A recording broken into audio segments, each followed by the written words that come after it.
మహారాష్ట్ర ఛత్రపతి సంభాజీనగర్లో విషాదం చోటు చేసుకుంది. కొండపై నుంచి దూకి ఒకే కుటుంబంలోని ముగ్గురు ఆత్మహత్య చేసుకున్నారు.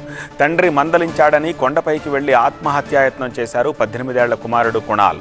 కొడుకును కాపాడేందుకు వెళ్లి ప్రమాదవశాత్తు లోయలో పడ్డాడు తండ్రి. కళ్ల ముందే భర్త కొడుకు లోయలో పడిపోవడంతో మనస్తాపంతో కొండపై నుంచి దూకేశారు తల్లి.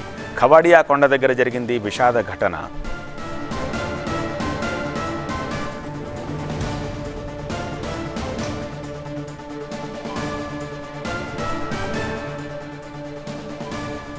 అక్కడున్న పర్యాటకులు కొద్దిమంది ఈ దృశ్యాలని తమ సెల్ ఫోన్లో చిత్రీకరించారు కూడా. సో దూరంగా దీన్ని చిత్రీకరించిన దృశ్యాలను కూడా చూస్తున్నాము. తండ్రి మందలించాడు అని చెప్పి కొడుకు సూసైడ్ చేసుకుంటానని అక్కడికి వెళ్ళినట్టుగా తెలుస్తోంది. అతన్ని వారించడానికి అక్కడ చాలామంది చేరారు.